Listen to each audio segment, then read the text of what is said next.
श्री कृष्ण गोविंद हरे मुरारे हे नाथ नारायण हरे कृष्ण गोविंद हरे मुरारे हे नाथ नारायण वासुदेव हरे मुरारे हे नाथ नारायण वासुदेव हे कृष्ण गोविंद हरे मुरारे हे नाथ नारायण वासुदेव हे नाथ नारायण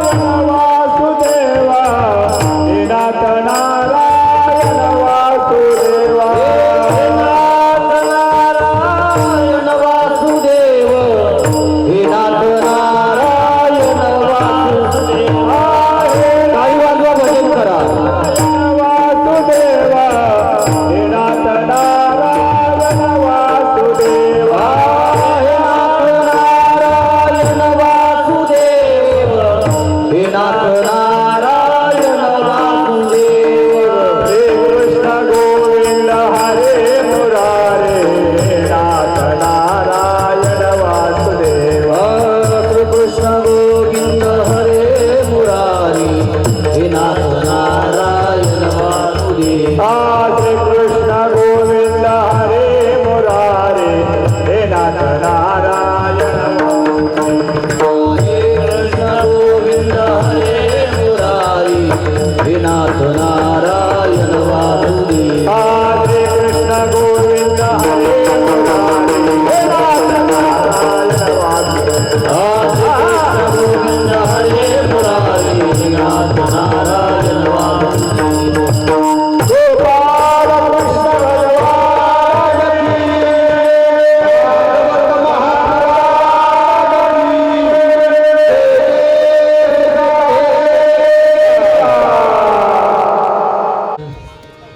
वक्रतुंड महाकाय सूर्यकोटि समप्रभ निर्विघ्नं कुरु मे देव सर्वकार्येषु सर्वदा वसुदेवसुतं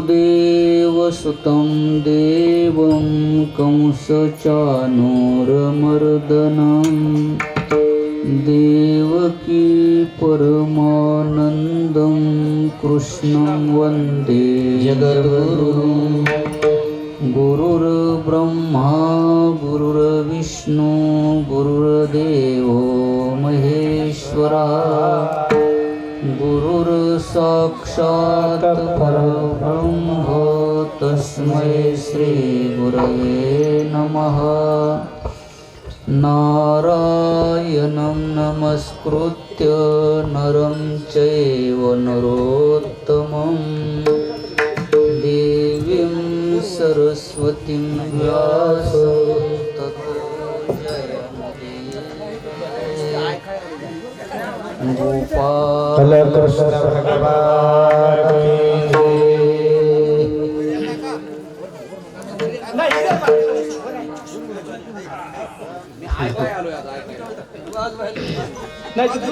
भगवान की जय। ओम नमो भगवते वासुदेवाय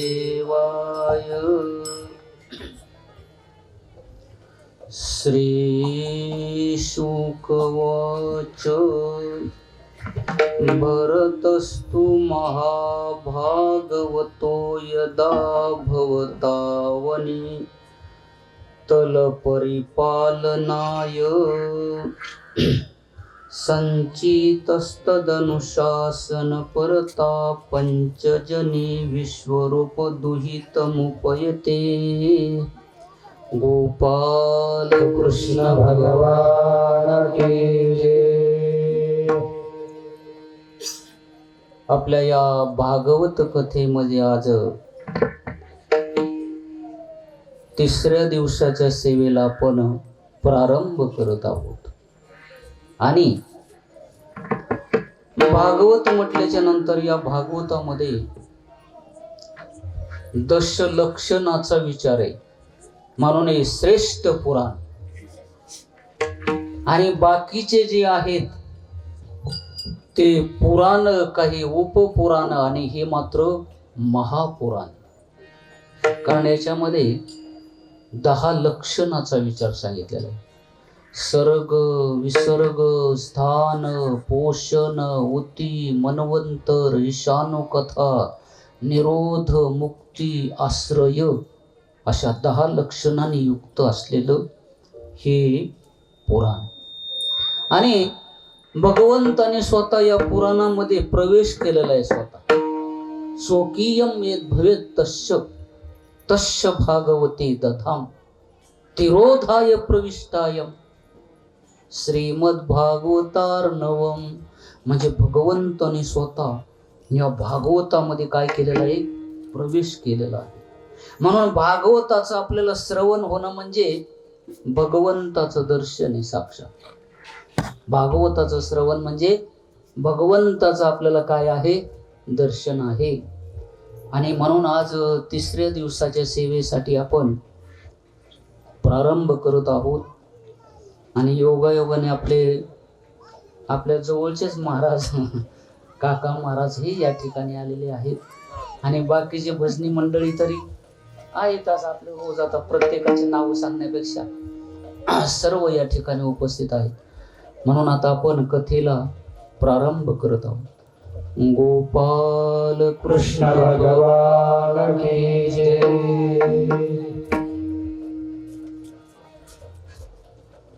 आपल्या कथेचं अनुसंधान लक्षात घ्या. आपण प्रियव्रत यांची कथा पाहत असताना याच वंशामध्ये भरत राजाचं चरित्र आपण थोडंसं पाहिलं. कारण अतिशय पुण्यशील राजा, आणि पुण्यशील राजाचं ज्या वेळेला आपण वर्णन करत असतो त्यावेळेला आपल्याला पुण्य प्राप्त होत असतं, हा लाभ प्राप्त होत असतो. म्हणून कधीच्याही स्तुती करताना, वर्णन करताना अयोग्य व्यक्तीचं वर्णन करू नये. सभेमध्ये जरी अयोग्य शब्द आपण ऐकले तरी आपल्याला तो दोष लागत असतो. म्हणून वर्णन आलेलं आहे आपल्या भागवतामध्ये, न सभां प्रविशत प्राज्ञो, की सभेमध्ये जर वाईट कान शब्दावर पडत असतील तर तिथून आपण निघून जायला पाहिजे. सभ्य दोषानुस्मरण, आणि ते जर आपण ऐकलं तर आपल्याला अर्धा दोष लागत असतो. त्या निंदेचा दोष अर्धा आपल्याला लागत असतो. म्हणून न सभां प्रविशत प्राज्ञो, म्हणून सज्जन माणसाने जिथं एकमेकाचा द्वेष चाललेला असेल, एकमेकाची निंदा चाललेली असेल, अशा सभेमध्ये आपण जाऊ नये. आपल्यालाही सुद्धा काय होत असतो? दोष लागत असतो. सभ्य दोषानुस्मरण असं आहे. आणि म्हणून ज्या वेळेला संत मांदियाळी आहे, जिथं कथा आहे, त्या ठिकाणी आपण स्वतः होऊन जायला पाहिजे. आणि ज्या ठिकाणी निंदा असेल, द्वेष असेल, एकमेकाबद्दल वाईट बोलत असतील, तिथं मात्र जाऊ नये. कारण ऐकणाऱ्याला सुद्धा दोष लागतो, हा भाव याच्यात. आणि म्हणून भरताचं चरित्र, वृषभदेवाचे जे 100 पुत्र, त्यापैकी भरत हा मोठा आणि बाकीचे त्यांच्या नंतरचे 9 नारायण ही कथा आपण पाहिली. 9 नारायण म्हणजे तेच नवनाथ. 9 नारायण म्हणजे तेच नवनाथ. आणि ही परंपरा, ज्ञानाची परंपरा संभाळीत संभाळीत आपल्यापर्यंत ज्ञानेश्वर माऊली पर्यंत आलेली परंपरा. आणि याच परंपरेमधले भरताचे बंधू 9 नारायण, नवयोगेश्वर. आणि याप्रमाणे ही कथा आपण पाहिली. आणि भरताला वृषभदेवाने राज्यकारभार चालवण्याची आज्ञा दिली. भरताने असं राज्य केलं, कोटी वर्ष राज्य केलं. कोटी वर्ष काय दिवस असतील ते, काय 100 वर्ष, 1000 वर्ष, लाख वर्ष नाही, तर कोटी वर्ष राज्य केलं. आणि कोटी वर्ष राज्य करून सुद्धा सर्व अनुकूल होत, प्रतिकूल काहीच नव्हतं. सर्व पाऊस वेळेवर पडणार,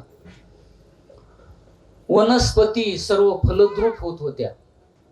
आणि स्त्रिया कुलवान स्त्रिया होत्या प्रत्येकाच्या घरामध्ये. आणि स्वधर्माचरण सर्व करत होते.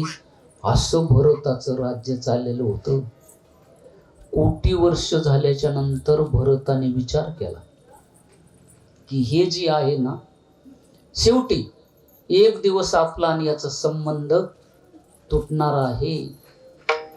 म्हणून का विषय झाला आपला, का माऊली बोलतात स्वतः की प्राणनाथाची आधी विरहिणी जी असते दुःखही बाती, तैसे सुख जात त्रिशुद्धी दुःखाची लावी, असं असतं. म्हणून जे साधू पुरुष असतात, विवेकी असतात, ते सुखाला दुःख मानित असतात. कारण ते सुख संपणार असतं, म्हणून परिणाम दुःखाचा होत असतो त्याच्यातून. हो, या महाराज. गोपाल कृष्ण भगवान की जय. आणि ज्याच्यामध्ये, म्हणून ज्या सुखाचा अंत होत असतो त्या सुखातून नंतर दुःखाचं बीज असतं त्याच्यामध्ये. म्हणून माईक सुखामध्ये कधी विवेकी मनुष्य लुब्ध होत नसतो. म्हणून भरताने विचार केला, कोटी वर्षाचा काळ निघून गेला, सहज काळ निघून गेला.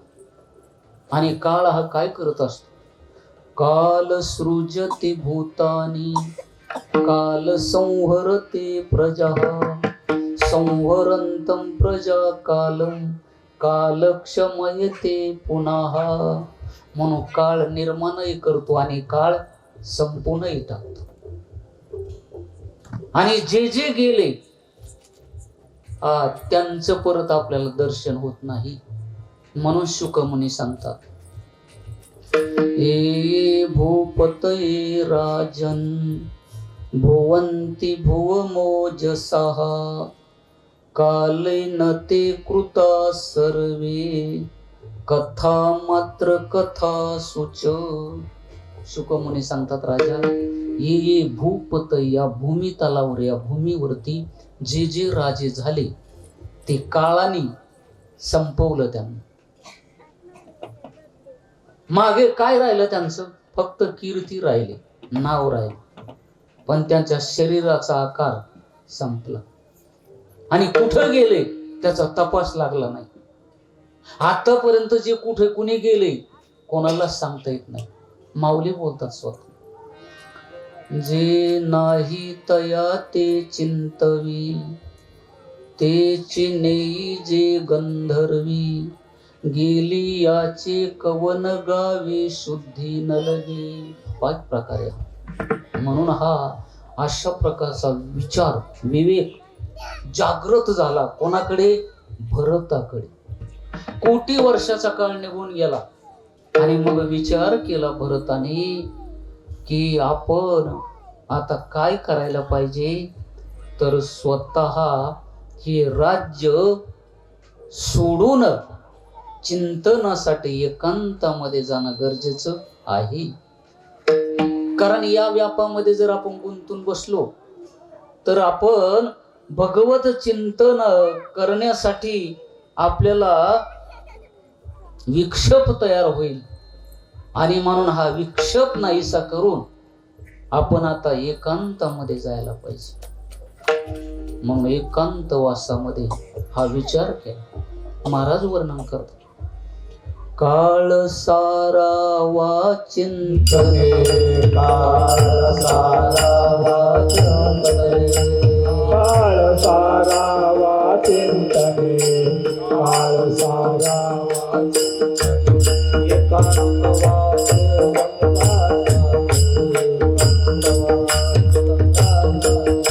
एकांतवासी गंगा छाये, एकांतवासी गंगा छाये, देवाचा पूजने, देवाचा पूजने, देवाच्या पूजने,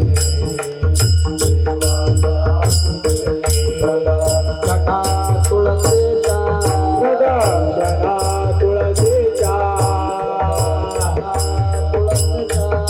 प्रदक्षिणा तुळशीचा,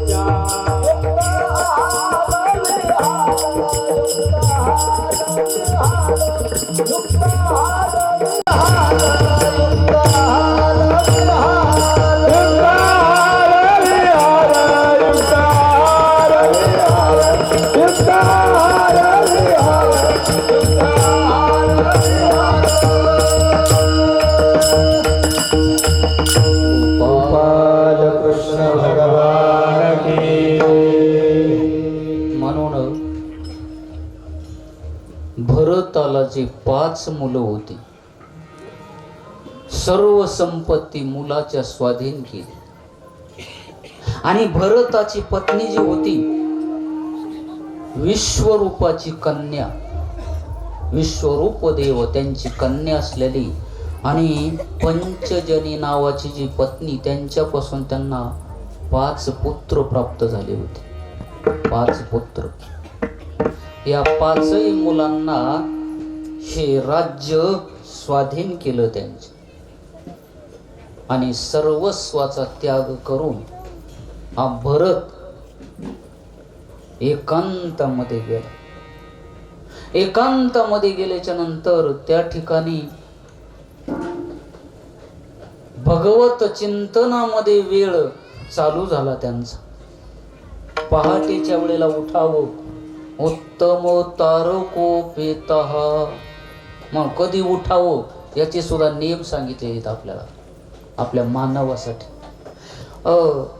पहाटेच्या रात्रीच्या पहिल्या प्रहरामध्ये झोपू नये आणि शेवटच्या प्रहरामध्ये झोपू नये. बघा, न दिवा प्रस्वपी जातू न पूर्वा पर रात्रीशु. म्हणजे रात्रीचा पहिला प्रहर 9 पर्यंत असतो, म्हणून 9 वाजेपर्यंत झोपू नये शक्यतो. एखादा आजारी असेल समजा, नावीलाज त्याला त्याचं वेगळं आहे. समजा आता झोपेशिवाय पर्याय नाही, जागरण झालेलं आहे, त्रास होतोय, त्याला ठीक आहे. पण सुदृढ शरीर असताना त्याने 9 वाजेपर्यंत झोपू नये, दोष असतो. बघा, नेम आहे त्याचा. आणि पहाटे शेवटचा जो प्रहर असतो पहाटे 3 वाजता सुरू होत असतो. बघा, आणि त्या प्रहरामध्ये जाग व्हायला पाहिजे. अहो, सर्व प्राणी जागे होतात त्या प्रहरामध्ये. गाय सुद्धा, पशु प्राणी सर्व उठतात. तुम्ही कधी पहा. अहो, आम्ही स्वतः महाराज जलशी गाय सुद्धा उठलेली पाहिजे. जलशी. आता जलशी जर जागी होती तर गावरान झोपन का? विचार करा. म्हणून जलशी सुद्धा झोपत नाही, गावरान कशी झोपल? म्हणून असे बघा की सर्व प्राणी पहाटेच्या वेळेला उठत असतात. जर झोपलाच प्राणी तर फक्त मनुष्य झोपतो. बघा, झोपलाच प्राणी तर मनुष्य झोपतो, नाहीतर बाकीचे प्राणी उठतात. आणि त्याच्यामध्ये काही प्राणी स्वतः उठतात आणि दुसऱ्याला जागा करतात. तुम्ही पहा, कोंबडा स्वतः जागा होणार, दुसऱ्याला उठवणार. म्हणून कोंबड्याचं वर्णन तुकाराम महाराजांना करावं लागलं. काय दिन करा कोंबड्याने केला खरा. कोंबड्याचा उल्लेख तुकाराम महाराजाला करावा लागला. काय आहे कोंबडा हा असे. आणि म्हणून तो स्वतःही उठणार आणि दुसऱ्यालाही जाग करणार.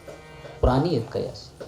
आणि म्हणून पहाटेच्या प्रहरामध्ये सूर्योदयाच्या अगोदर उठावं आणि उत्तम तारकोपेतः आणि चांदण्या असताना स्नान करावं. उत्तम प्रतीचं स्नान आहे. मध्यमो लुप्त तारकः चांदण्या दिसायच्या बंद झाल्या. मध्यम प्रतीचं स्नान. अधमो सूर्य संहिता आणि सूर्य वर आल्यावर स्नान करणं अधम प्रतीचं. बघ हे सुद्धा नियम आहेत त्याचे. हे कशामुळे नियम आले? भरताने या नियमाचं पालन केलं म्हणून विषय सांगतो. आणि भरत या नियमाचं पालन करणारे होते.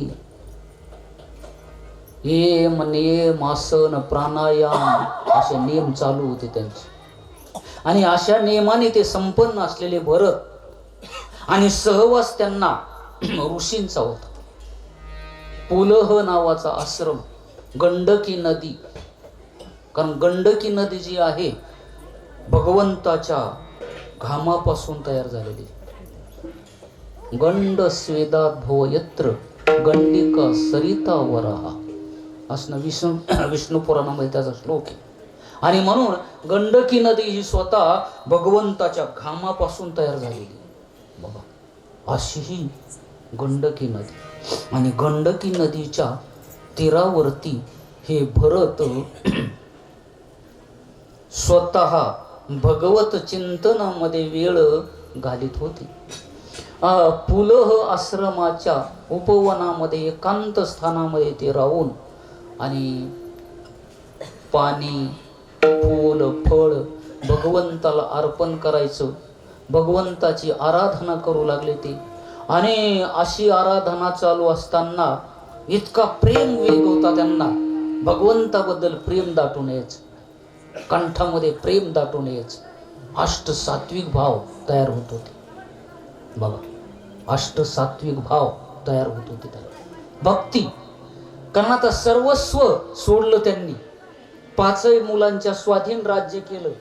आता फक्त भगवंताशी नातं संबंध जोडला त्यांनी. मग आता मागची काहीच आठवण करायची नाही. मनामध्ये दुसरं काही येऊ द्यायचं नाही. आणि मृगचर्म धारण केलं होतं त्याने. मृगचर्म वस्त्र हेच होतं त्यांच्या अंगावर. बाकी काही नाही. अलंकार नाही, काही नाही. सर्व सोडलेलं होतं. आणि मृगचर्म धारण केलेलं होतं. आणि अशा अवस्थेमध्ये ते होते. असं असताना भगवान सूर्यदेवाचं ते सूर्योदय झाला की चिंतन करायचे. 108 मंत्रांनी स्तुती करायची भगवंताची. आणि कारण हे भगवान सूर्यदेव प्रकाश देणारे जगाला. आणि प्रकाशाचं अहोरात्र काम करतात. ज्ञान देण्याचं काम करतात. आरोग्य देण्याचं काम करतात. अशा प्रकारे सूर्यदेवाची ते स्तुती करायची.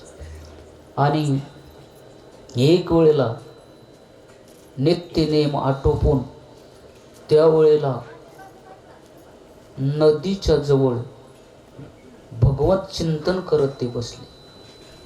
बसल्याच्या नंतर काय प्रकार झाला? तत्र तदा राजन हरिणीं पिपासया जलाशया. त्यावेळेला परीक्षिती राजाला शुकमुनी सांगतात, राजे काय झालं पहा. एक हरिण पाणी पिण्याच्या आशेने तिथं आली. आल्याच्या नंतर काय झालं, एका सिंहाने आवाज काढला. सिंहाने ज्या वेळेला आरोळी मारली त्यावेळेला हरिण घाबरली. बित्रा प्राणी हरिण घाबरली. ती हरिण होती गरोदर. भरत अशी बसलेली होती ना. हरिणी जी होती पाणी पिण्याच्या आशेने. आणि सिंहाची आरोळी ऐकल्याबरोबर तिने काय केलं, घाबरली. ती घाबरल्याबरोबर ती पाणी पिण्याच्या वेळेलाच आवाज आला. तिला वाटलं आपल्याला आता सिंह पकडणार. तिने असं घाबरून उडी मारली पलीकडे आणि तिच्या पोटातलं बाळ नेमकं पाण्यामध्ये पडलं आणि ती हरीण पलीकडं गतप्राण झाली, खोलदरीमध्ये पडली. काय आता शेवटी तिचं हरीण संपली आणि पाडस पाण्यामध्ये पडलं. पाडस पाण्यामध्ये पडल्याच्या नंतर त्या प्रवाहाने खाली आलं. हात पाय हलवीत होतं ते, असं पाय हलवीत खाली आल्याबरोबर भरत नेमका तिथं खाली होतं आणि भरताने पाहिलं ती पाडस वरून पाय हलवीत हलवीत पाण्यामध्ये चालले. दयाभाव, अंतकरण दयाळू. ज्यांनी कोटी वर्ष सर्व प्रजेचं पालन केलं ते हरिणीच्या बाळाला कसं काय सोडे. दया आली त्यांना आणि लगेच त्या पाडसाला बाहेर काढलं. इकडं तिकडं पाहिलं, लक्षात आलं त्यांचं याची आई जी हरिण गतप्राण झालेली. मग त्या हरिणीला उचललं त्या पाडसाला आणि काय झालं पहा, स्वतः भरताने जसं आपल्या लेकराला जवळ घेतो आपण मायेने प्रेमाने, तसं जवळ घेतलं त्याला हरणीचं पाडस. आणि जवळ घेतल्याच्या नंतर त्यावेळेला विचार करू लागले ते, त्याच्यावर दया निर्माण झाली त्यांची. कारण हे मातृहीन आहे म्हणले याला, आई नाही. आता आपणच त्याची आई ना आपणच त्याचे वडील होऊ. भाव दया असा असतो. म्हणून अशा दया भावनेतून त्यावेळेला त्या पाडसाला जवळ केल्यानंतर त्यांचं प्रेम वाढतच गेलं. त्याच्यावर एवढं प्रेम वाढलं की त्या प्राण्यावर दया केल्यामुळे त्यांचे यम नियम आसन भगवत पूजा अशा प्रकारचं जे कृत्य होते ते हळूहळू हळूहळू बंद पडू लागले. कारण ते काय व्हायचं, चिंतनाला बसले ते लांब गेलं की मनात यायचं त्याला काही मारेल, काय लांडगं मारेल, वाघ मारेल का, म्हणून ते बंद करून लगेच तिकडं लक्ष द्यायचं. आणि हरणीचं पाडस म्हणजे चंचल प्राणी. आणि ते चंचल असल्यामुळं काय व्हायचं, ते लांब गेलं की लगेच यांचं चित्त चंचल व्हायचं आणि लगेच विचार करायचे कुठं गेला असेल, लगेच लक्ष द्यायचं आणि चिंतन तितक्यामध्ये बंद पडायचं. आणि असं होता होता होता काय झालं पा, मनामध्ये विचार यायचा त्यांच्या की काय सांगावं, कुठं गेलं असेल. नाही दिसलं की चित्त तिकडं जायचं, चिंतन करता करता चित्त तिकडं जात होतं. आणि एवढा मोठा राजा, कोटी वर्षामध्ये संपूर्ण व्यवस्थित राज्य चालवणारा राजा म्हणजे हा सामान्य नव्हता बरं का. साधू संतांनी त्यांचं वर्णन केलंय आणि नाथ महाराज स्वतः वर्णन करतात. जेने दिगमंडळ जिंतिले, समुद्र वलयांकित राज्य केले, नानाविध भोग भोगिले, नाही देखिले सुरवरी. असा राजा होता. आणि अशा राजावरती हा प्रसंग आला आणि त्यावेळेला कधी जर ते दृष्टीस पडलं नाही तर राजाला वाईट वाटायचं, कुठं गेला असेल हरिण. आणि गरीब असलेलं त्यावेळेला आपे बत सवय कृपन येन बालको मृत हरिणी. काय झालं असेल, लांब जर गेलं तर कदाचित मरून जर पडलं नसेल तर कोणी मारला असेल का त्याला, असा मनामध्ये विचार यायचा. कोणाच्या, त्या भरताच्या. आणि भरताच्या मनामध्ये असा विचार आल्याच्या नंतर ते परत तिथून उठायचे. आपे क्षेमे नास्मिन नश्रम वपने.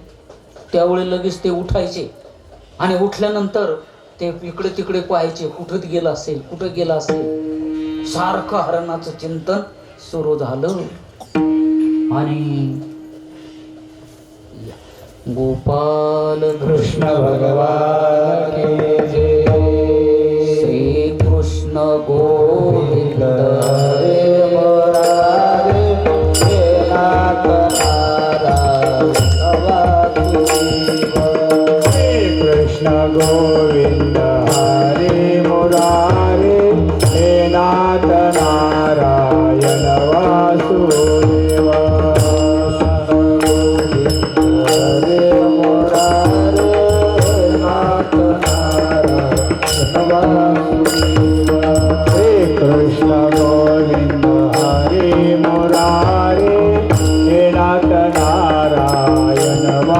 वासुदेवा हे नाथ नारायण वासुदेवा, हे नाथ नारायण वासुदेवा, हे नाथ नारायण वासुदेवा, हे नाथ नारायण वासुदेवा,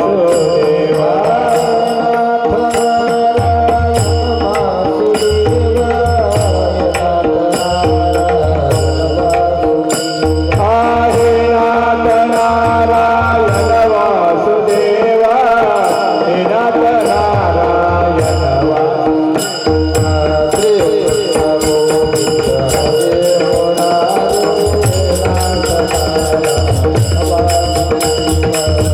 कृष्ण गोविंद हरे मुरारे, हे नाथ नारायण वासुदेवा, कृष्ण गोविंद हरे मुरारे,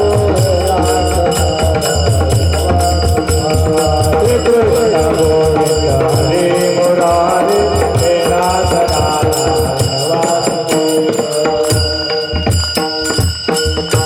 गोपाल कृष्ण भगवान की जय. याप्रमाणे भरताची कथा आपल्याला धावती पाहिजे. अजून पुढची कथा पाहू आपण वेळेमध्ये. काय भरताच्या जीवनामधला इतिहास असा घडला की एवढा भरत पुण्यशील, सर्वस्वाचा त्याग केलेला, पण शेवटी हरणाचा मोह निर्माण झाला आणि अंत्य समय जवळ आला त्यांचा. बघा, भरताचा काळ संपत आला. आयुष्य मर्यादा. शेवटी कसं आहे, आयुष्य कुणी जरी असेल तरी त्याला शरीर हे सोडावंच लागतं, कोणाचंही शरीर असो.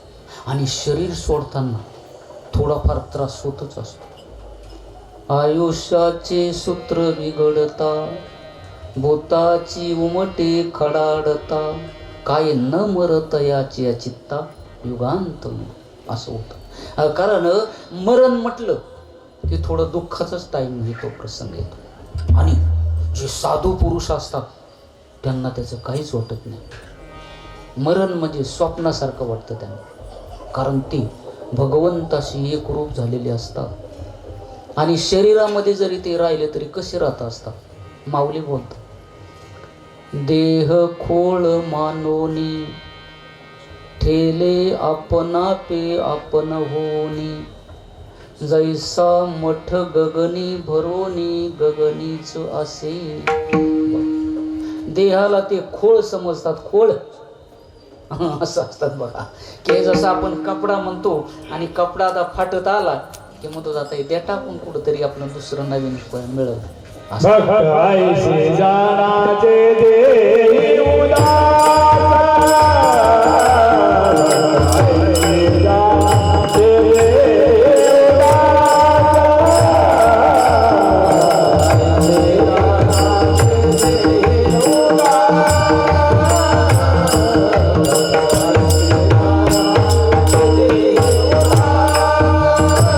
गेले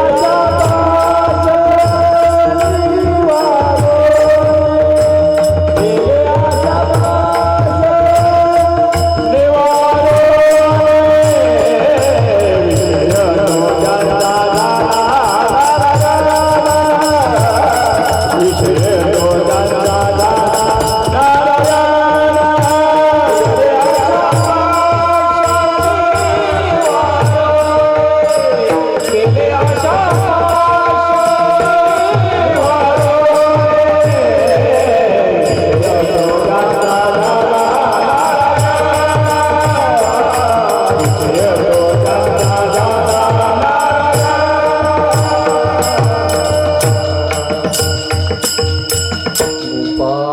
कृष्ण भगवान की जय. म्हणून उदास वृत्ती झालेली असते त्यांची. हे साधू पुरुष असतात. हा, विषयाचे विष ओलांडोनी, सर्वेंद्रिया प्रायश्चित्त देवोनी, आहाती देहाची या बैसोनी झाडा तळी. ही अवस्था असते साधू पुरुषाची. आणि सामान्य माणूस काय होतो, घाबरतो. खरं आहे त्याचं, कारण कसं असतं, शरीर हे आपलं आणि शरीराला सोडायचं म्हटल्यावर त्रास होतोच ना. असं आहे, प्रत्येकाला ते होतच तसं. थोडं जरी दुखायला लागलं तर लगेच डॉक्टरकडे पळतं माणूस, कारण काय बिघडल का, जास्त कमी होईल का. आणि शरीराचं असं आहे, सांभाळायला पाहिजे, शरीराला व्यवस्थित सांभाळायला पाहिजे. शरीर हे गुरु आहे आपलं. तरीही त्यागावे ना भोगावे, मध्यभागी विभागावे, आत्मसाधनी लावावे, निज स्वभावे हिता लागे. नाथ महाराज सांगतात, याचा त्यागही करू नका आणि याला जास्त भोग देऊ नका. कारण जास्त जर भोग दिले, भोगे रोग भयम, भोगाच्या मागं रोगाची भीती असते. म्हणून शरीराला जास्त जर भोग दिले तर रोग निर्माण होत असतो. असं भोग रोग जोडोनिया दिले अनेका, दिले अनेका,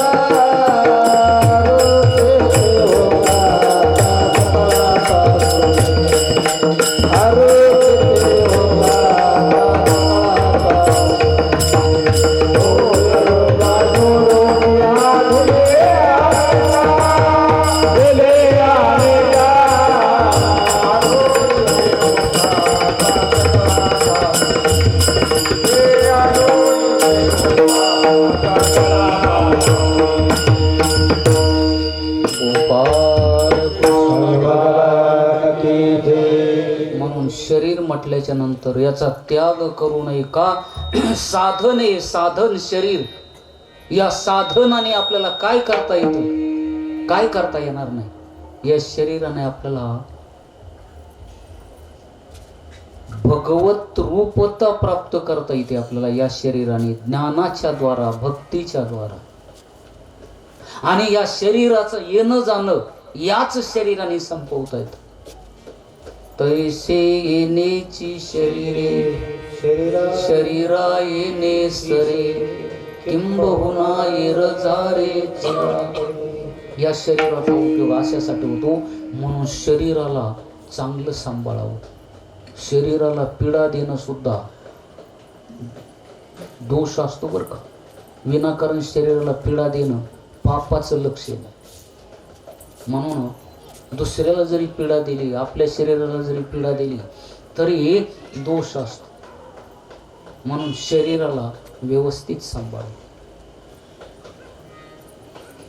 आणि या शरीराकडून चांगलं काम करून घ्यावं. कारण या शरीराचा ना आपला संबंध अनित्य, एक दिवस सोडायचा या शरीरात असं. म्हणून आहे तोपर्यंत याच्याकडून चांगलं काम करून घ्यायचं असं. आणि नुसतं आपण खाण्यापिण्यातच वेळ घालवला तर, आवडल त्याप्रमाणे खाण्यात वेळ घालवला तर आपण भगवत भक्तीपासून लांब जातो. ऐका माऊली बोलतात, इंद्रिय रुची सारिखे, करविती पाकनिके, ते पापिये पातकी उशिती जाण. काय माऊली. म्हणून आपल्याला आवडीप्रमाणेच आपण जर खात राहिलो तरी आपलं आरोग्य बिघडतं. म्हणून आहे ते खायला पाहिजे आणि प्रेमाने सेवन करायला पाहिजे. बघा, मग आम्ही आळंदीमध्ये असताना शिळ्या भाकरी जरी असतील, लाडू समजून खायचो. असं असतं, लाडू समजून खायचं असं असतं. आणि असं असतं बघा, अति भुकेलेल्या मनुष्याला शिळ्या भाकरी लाडू सारखे लागतं आणि ज्याला भूक नाही त्याला लाडू सुद्धा चविष्ट लागत नाही. म्हणून संपन्न तर मेवानो, व्यासमुनी वर्णन करतात की स्वतः चविष्ट अन्न कसं जरी असेल पण ज्याला खरी भूक लागली त्याला ते स्वादिष्ट लागतं. आणि ज्याला भूक नसेल त्याला मिष्टान्न सुद्धा गोड लागत नाही. असं बघा. आणि म्हणून शरीरासाठी अन्नाची गरज, आणि ती अन्नाची गरज असल्यामुळे त्याला गरजेपुरतं द्यावं. म्हणून जेवण करताना सुद्धा किती काही वेळेला जेवणाला आपल्याला चालत नाही. शास्त्रानुसार दोनच वेळेसला आपल्याला जेवणाचा अधिकार आहे. सायं प्राप्त मनुष्यानं मशनम श्रुती बोधितम नांतरम भोजनम कुर्यात अग्निहोत्र समोविधी. दोनच वेळेला आपल्याला जेवणाचा अधिकार आहे. तुम्ही म्हणणार मग नाश्ता वगैरे जमन का नाही? हा, आता काय, आता तुमचं तुम्ही ठरवा ती. हा, परंतु 2 वेळेला मात्र मग नाश्ता करून 2दा म्हणल्यावर मग नियम मोडलाच म्हणायचं. चालत नाही तसं. तर 2च वेळेला फक्त जेवण करायचं, पोटामध्ये अन्न पाठवायचं 2च वेळेला, असं आहे त्याचं. हा, 3 वेळेला खाण्याचा अधिकार आपल्याला नाही. किती वर्णन आहे ते बघ, असं आहे. आणि म्हणे जेवणाचा नियम तसं काय नाही, कधी जेवा. आता काही माणसं म्हणतात रात्रीचं जेवू नये, असं काही नाही. भूक लागल्यावर रात्रीचं जेवा, दिवसा जेवा, तसं काय. पण 2 वेळेला मात्र जेवण करा.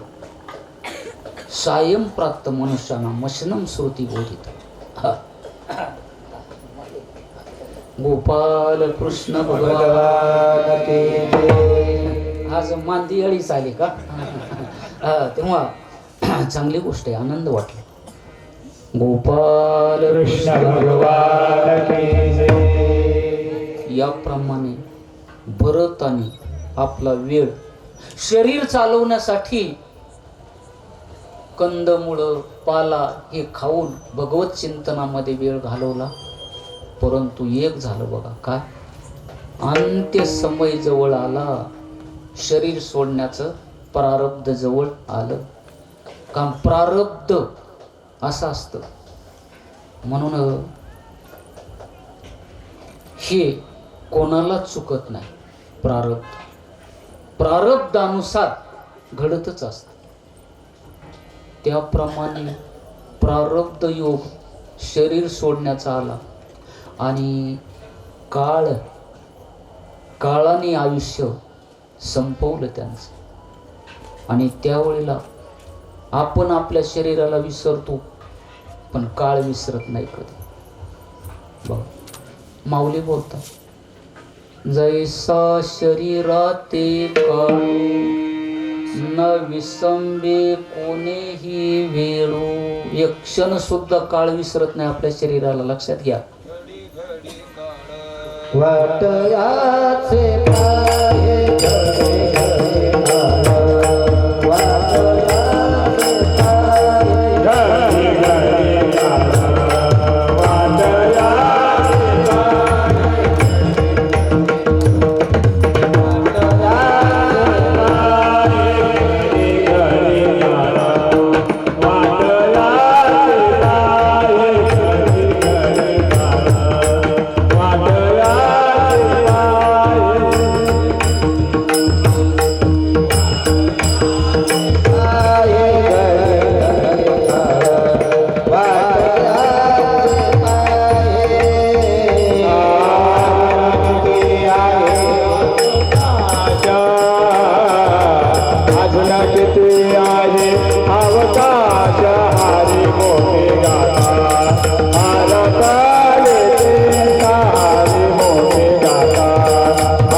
पाये म्हणून माऊली हे बोलतात, न विसंबे कोणे वेळू जैसा शरीराते काळू.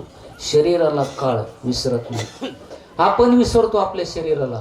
झोप लागली, पडला विसर आपल्या शरीराचा, पण काळ मात्र विसरत नाही, हे लक्षात घ्या. आणि काळाच्या ओघात कोटी वर्ष राज्य केलेला भरत, एकांतामध्ये चिंतन चालू असलेला भरत, आणि आयुष्य त्याचं संपलं. आणि शेवटच्या क्षणाला लक्षात आलं त्यांच्या की आपण आता शरीराला सोडणार, पण आता ही हरिण पाडस. माझ्या प्रेमात गुंतलेले आता ते कोणाच्या जवळ जाईल असा मनामध्ये विचार आला आणि स्नेहभाव तयार झाला. स्नेहभाव म्हणून हा स्नेहभाव काय होत असतं पा, प्रतिबंध निर्माण झाला स्नेहाचा.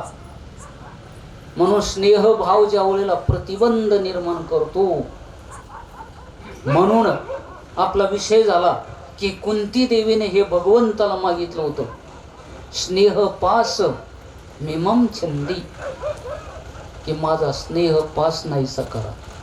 कारण तो स्नेहपास जर राहिला मला परत जन्म मरण भोगावं लागेल.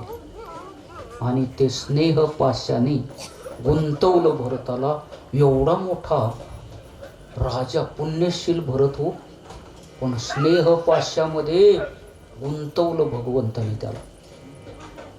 त्याच्या वृत्तीने काय केलं, शेवटच्या क्षणाला असा हा स्नेहपाश.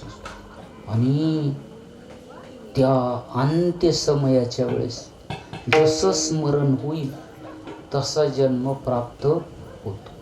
अंतीची ये मती साचपण पुढीले गती. बघा, जशी बुद्धी अंत्य शेवटला समयाला होईल तसं जन्म आपल्याला त्याप्रमाणे कर्मानुसार आपल्याला गती जन्म प्राप्त होत असतो. म्हणून साधू पुरुष सावध राहत असतात बरं का. कारण शेवटच्या क्षणाला कुठल्याच वस्तूचा लोभ मनामध्ये ठेवत नसतात. कारण त्यांना वाटत असतं की आता शेवटच्या क्षणाला जर हे ध्यानात आलं परत इथं यावं लागलं आपल्याला. म्हणून सर्व स्वाधीन करून मोकळं आणि वृत्तीमध्ये फक्त भगवंत हाच विषय पाहिजे.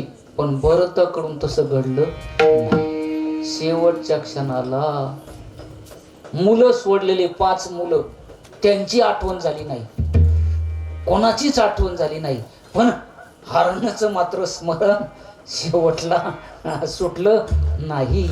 आणि त्याचा परिणाम काय झाला, त्याचा परिणाम असा झाला की ते स्वतःच त्यांना जन्म घेणे लागे. म्हणा, जन्म घेणे लागे वासनेच्या संग.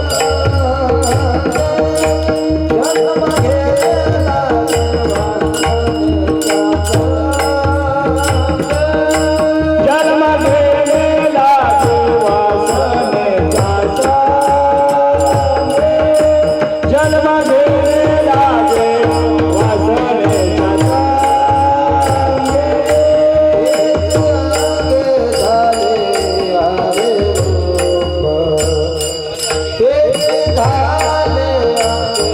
लागे वासनेच्या संग.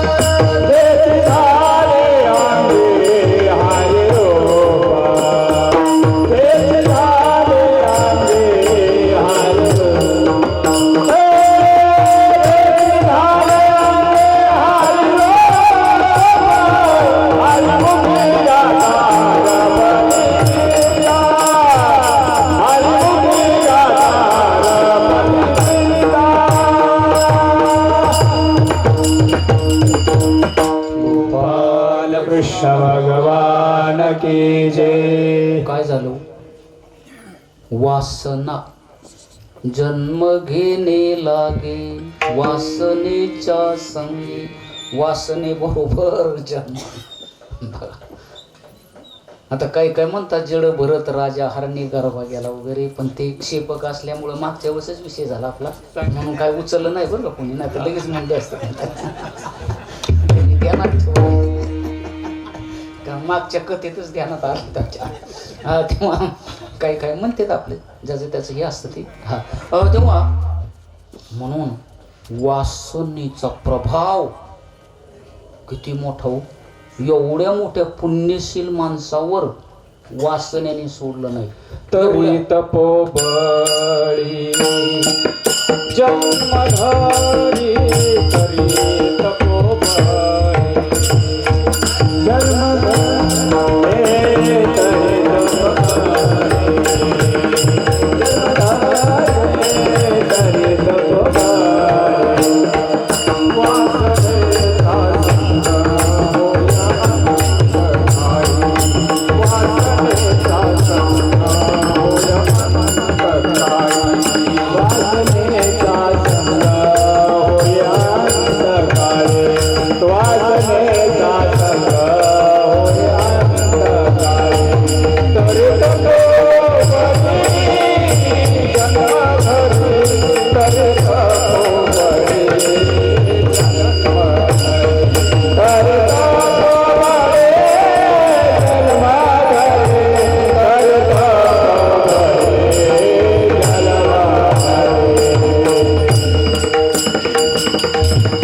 गोपाल कृष्ण भगवान की जय. तरी तपोबळी जन्मधरी. तपाने बलाने युक्त असले तरी त्यांना जन्म धारण करावा लागतो. का? संग झाला वासनेचा, अंत काळाला. ही भरताची अवस्था झाली. सामान्य माणसाचं जाऊ द्या, पण भरतासारख्याच्या जीवनामध्ये असं घडावं काय? एवढा पुण्यशील राजा, पण त्याच्या जीवनामध्ये असं घडावं. आणि खरोखरच त्याला हरिणीच्या पोटी जन्म घ्यावा लागला. कारण कसं आहे, कोणी जरी असेल तरी भगवंतानी नियमच घालून दिला, शेवटच्या क्षणाला जे स्मरण होईल त्याला तेवढा जन्म एक भोगावाच लागतो. मग त्याच्या शुभ कर्माचं फल त्याला नंतर मिळेल, पण एक जन्म त्याला तेवढा भोगावा लागतो. कारण वासना तशी झालेली निर्माण असे. आणि याप्रमाणे भरताची अवस्था अशी झाली बघा. हरणीच्या पोटी जन्म, हरणाचा जन्म, आणि हरण म्हणूनच जन्माला आला. जसं त्या पाडसावरती प्रेम केलं होतं तसंच शरीर त्याला मिळालं परत. पाडसाचं जसं शरीर होतं ते पाडस सांभाळलेलं, तसंच शरीर स्वतःच त्याला मिळालं. आणि स्वतःला शरीर मिळाल्यावर बघा बरं का ताई, पुण्य किती मोठं होतं ते पुण्य उपयोगात येतं बरं का. कोणता जन्म असू द्या, पण पुण्य कधी वाया जात नाही. न जाणारी वाया वस्तू म्हणजे पुण्य, बरोबर येणारी आपल्या वस्तू म्हणजे पुण्य असं. आणि ते पुण्य आपल्या बरोबर आल्यामुळे काय झालं, मागच्या जन्मामध्ये आपण कोण होतो हे समजलं त्यांना. कोटी वर्ष राज्य केलेले आपण भरत, ज्याच्यामुळे या देशाला भारत नाव प्राप्त झालं ते भरत आपण. पण आज आपल्याला शरीर हरणाचं मिळालं, असं ते लक्षात आलं त्यांच्या. बघावर का आता आपल्याला तरी सांगता येत नाही बघा मागच्या जन्मात कोण होतो आपण. म्हणजे आपलं पुण्य कमीच. सत शिकलं बघा इकडे.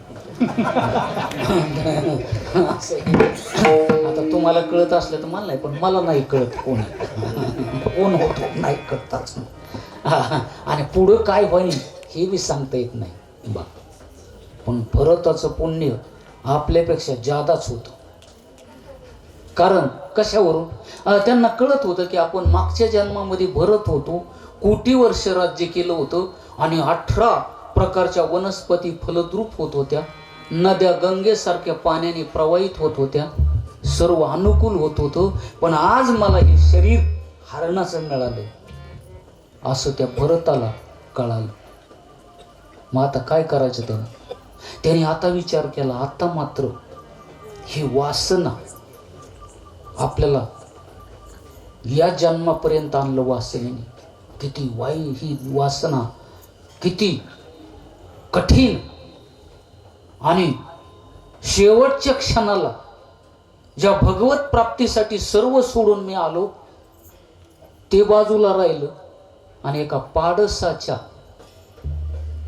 संबंधी वासना निर्माण झाली, आणि तोच जन्म प्राप्त व्हावा असे. आणि म्हणून पश्चाताप झाला बघा त्याला. हरणाच्या जन्मामध्ये पश्चाताप, आणि पश्चाताप जिथं होतो तिथं शुद्धता असते.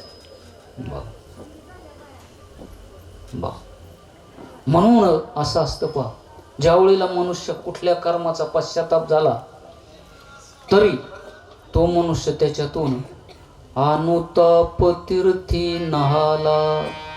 बघ, अनुताप नावाचं तीर्थ आहे. आणि नाहोनी अंतू आला सर्व भावी. अर्जुना दुष्कृती जरी झाला, बघा, जरी दुष्कर्मच घडलेले असले त्याच्याकडून, पण अनुताप रूपी तीर्थामध्ये जर त्यांनी स्नान केलं तरी त्याचे दुष्कर्म काय होतात, संपतात. पण त्याला अनुताप तसा झाला पाहिजे. कारण हे अनुताप नावाचं तीर्थच असे की दुष्कर्माला संपून टाकतं ते. आणि ते कर्म बीज पुढे फल भोगायला शिल्लक ठेवीत नाही, ते जळून भस्म होत असतं ते कर्म. म्हणून अनुताप नावाचं तीर्थ सर्वात मोठे. आणि अशा प्रकारे भरताला अनुताप नावाच्या तीर्थामध्ये स्नान करायला मिळालं. कोणत्या जन्मामध्ये? हरणीच्या जन्मामध्ये. त्या अनुताप नावाच्या तीर्थामध्ये स्नान केलं त्यांनी. आणि लक्षात आलं की आता सावध राहायचं. म्हणून त्यांनी काय केलं पहा, हरणाच्या जन्मामध्ये राहून सुद्धा आपले गोत्रज जे असतात ना, कळप सोडून दिलं. कळप ते, कारण म्हणे आता यांच्यामध्ये जास्त गुंतायचं नाही. देहादिक संसारी सर्व ही मांडिले से गुंफिरे. असे बघ, तेथ नातुड ते वागोरे वारा जैसा.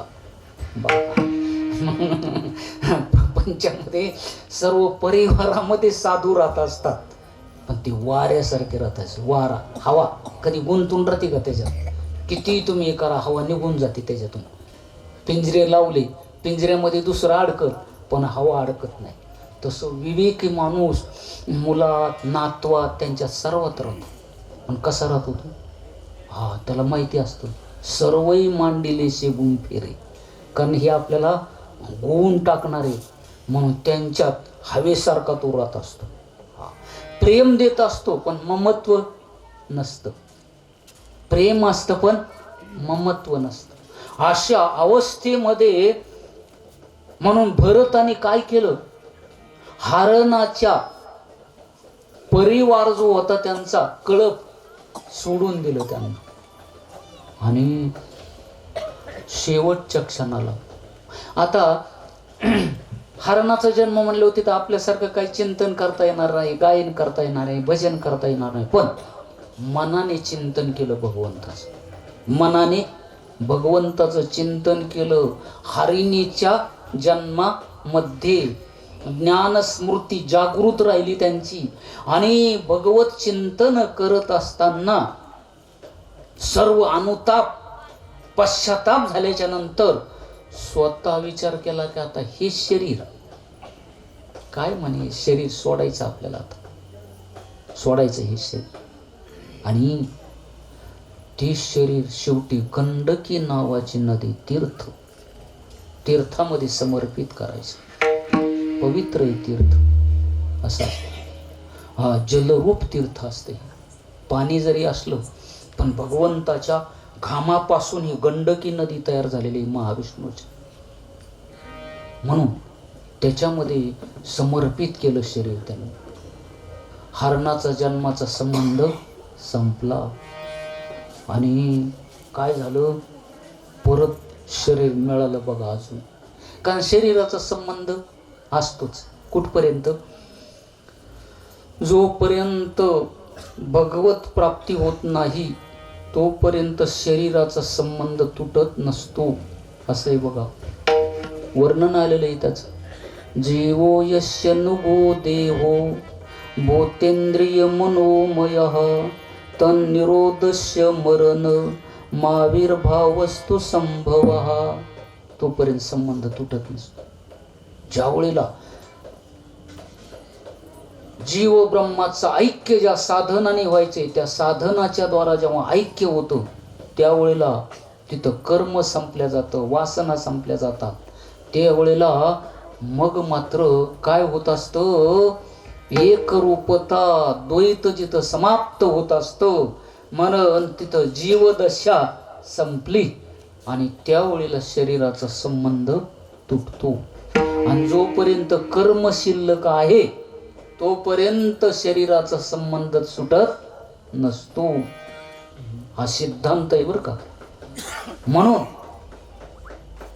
काय झालं, भरताला अजून एक जन्म मिळाला. कारण असं असतं, जन्म आणि मरण थांबत नाही कधी. जरी समजा एखादा म्हातारं माणूस समजा संपलं, आयुष्य संपलं आणि संपल्याच्या नंतर आता माणसं म्हणतात संपलं त्यांचं, काय राहिलं मागं, तसं म्हणू नका. परत जन्म असतो त्यांना, परत ते बालकाच्या रूपाने कुठंतरी जन्माला येणार. फक्त आपल्याला माहिती नसतं. आणि हे जर माहिती झालं असतं, माणसाने लय सुधारणा केल्या असत्या हो. हा अगोदरच तिथं नेऊन ठेवलं असतं गावाला. हा तिथं जन्माला यायचं आपल्याला, मग काय करा, इकडच्यांना सुद्धा ठेवलं नसतं. म्हणले तुम्हाला बास आता एवढं. ते म्हणले असते हो आता तुम्हाला तिथं जन्म घ्यायचा, मग आम्हाला काहीतरी राहू द्या ना थोडंफार. हा असे वाद झाले असते. हा पण भगवंतानी काय केलं पहा, काहीच कळू द्यायचं यांना, द्यायचं नाही यांना. कुठं पाठवायचंय माहीतच नाही होऊ द्यायचं. म्हणून माणसं गप्प येत. नाहीतर माणसाने काही केलं असतं, पुढच्या जन्मात कुठं जायचं आपल्याला म्हणून तिथं विहिरी वगैरे खोदून ठेवल्या असत्या, पाईपलाईन करून ठेवलं असतं व्यवस्थित, की परत तुम्हाला अडचण नको लई, असं काही केलं असतं माणसाने. पण भगवंतानी एवढ्या गोष्टीमध्ये मात्र अपूर्ण ठेवलं जीवन, नाही करता येत काही. असं असतं बघ. आणि याप्रमाणे खरोखरच भरताला हरणाचा जन्म सोडून परत शरीर मिळालंच बघा. अहो शरीर बदलले, आपलं स्वरूप जे आहे ते बदलत नाही कधी, फक्त शरीर बदलत असत. म्हणून असं आहे बघा की शरीर किती जरी बदलले पण आपलं जे मूळ स्वरूप आहे हे बदलत नाही कधी.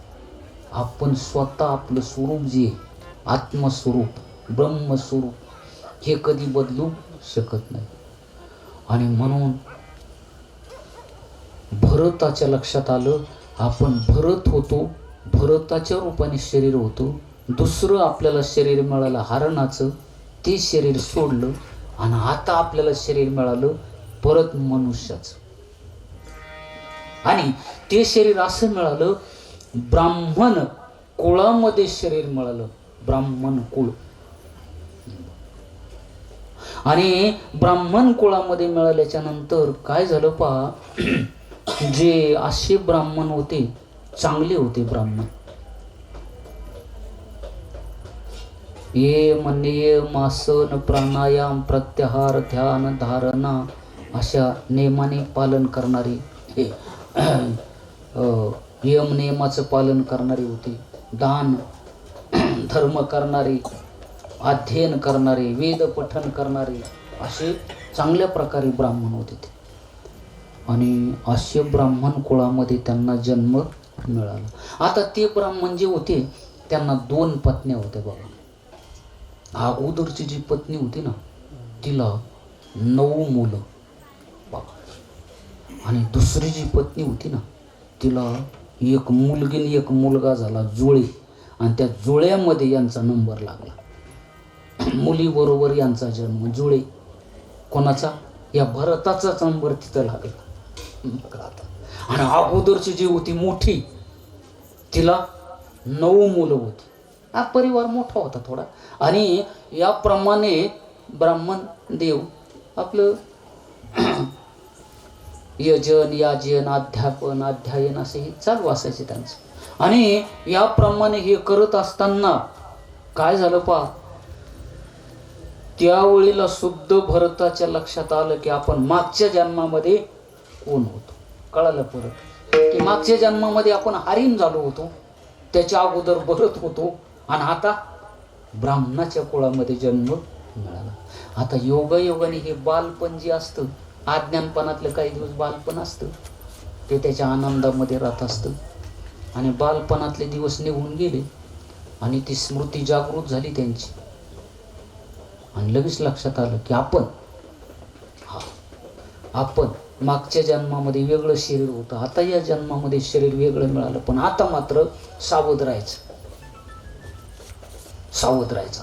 असा विचार करून ते काय करायला लागले, सारखं आत्मानुसंधान. हे बाकीचं सर्व जे आहे ते कसं आहे, अनित्य आहे. आणि नित्य ज्या आपल्या स्वरूपाशी समरस होऊन, आणि जे अनेक शास्त्र पुराण हे जे आहे याचा सिद्धांत मनामध्ये घेतला होता त्यांनी. बघा, कारण हे काय करीत असतं, आत्म्यावरचं आवरण निवृत्त करत असतं ज्ञान.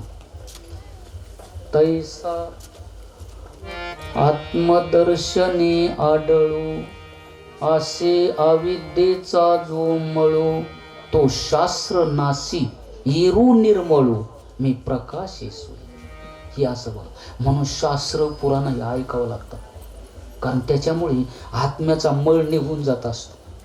कारण आत्मा म्हणजे काही कुठं लांब कुठं काही नाही, आपलं हे जे आहे ज्याच्यामुळे आपण पाहतो तोच आत्मा आहे. आपण ज्याच्यामुळे बोलतो तोच आत्मा, म्हणजे आपलं मूळ स्वरूप असं असतं. म्हणजे आत्मा म्हणजे काही एखादी लांब वस्तू असं काही नाही. तर आपण ज्याच्यामुळे बोलतो, चालतो, ऐकतो, अनुभव घेतो, जेवण केल्यानंतर आपल्याला जो आनंद होतो, ते जे स्वरूप आहे तेच मूळ स्वरूप आहे आपलं. असे बघा, फक्त काय त्याचं ज्ञान प्राप्त झालं की त्यालाच म्हणायचं आत्मज्ञान. आणि अशा आत्मज्ञानाने काय होत असतं, तर स्वतः त्या आत्मज्ञानाने आत्म्यावरचा असलेला मळ निघून जातो. म्हणून आपल्याला कथा, भागवत, कीर्तन हे ऐकावं लागतं. म्हणून त्याच्यासाठी एक ग्रंथ आहे. हा गाथा असेल, ज्ञानेश्वरी असेल, अभंग, हे असे सर्व संत वाङ्मयातलं हे सर्व याच्यासाठी बघ. आणि म्हणून ब्राह्मण कुळामध्ये ती आली. कथा मोठी धावती सांगतो, थोडंसं भजन घेऊ आणि पुढची कथा.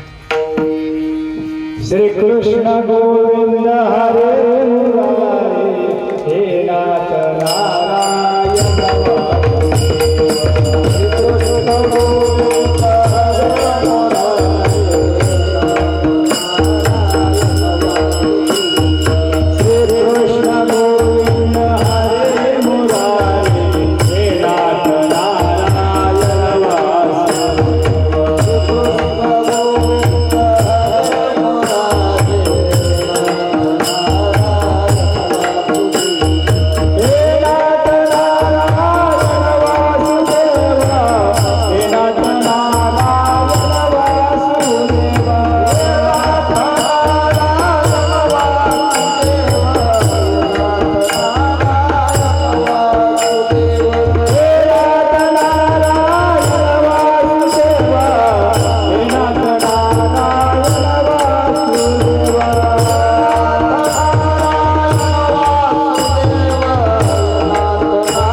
गोत्रामध्ये जन्म त्यांना प्राप्त झाला.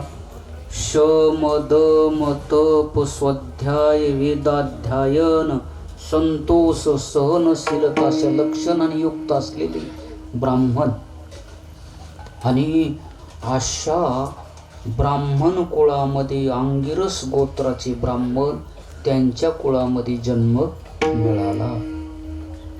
जन्म मिळाल्याच्या नंतर काय झालं, अगोदरची जी सावत्र होती त्याला 9 मुलं होती मोठी मोठी, आणि लहानी जी होती तिला जुळे जी होती त्याच्यामध्ये याचा नंबर, याला एक बहीण आणि हा. योगायोगाने ते ब्राह्मण देव चांगल्यापैकी आपलं आयाचित वृत्तीने वेदाध्ययन वगैरे चालू असायचं त्यांचं, जे मिळेल त्याच्यामध्ये संतुष्ट असायचे. आणि असं होता होता काय झालं पा, ब्राह्मण देवाचं आयुष्य संपलं. कोणी असलं तरी आता मारावंच लागतं, त्याला काय. हा, म्हणून हे 9 मुलं आणि हे 2, 11 अपत्य होते त्यांना. आणि त्यांना अचानक मृत्यूचा समय आला आणि शरीर सोडावं लागलं. शरीर सोडावं लागलं म्हणल्यानंतर काय, हे 9 मुलं आणि हे 2 11, 2 पत्न्या, 13 अपत्य, यांची जबाबदारी 13ची त्यांच्यावर. आणि अचानक काळ आला आणि शरीर सोडलं. तिथं काही नाही होय, काहीच करता येत नसतं. हा, मग त्यावेळेला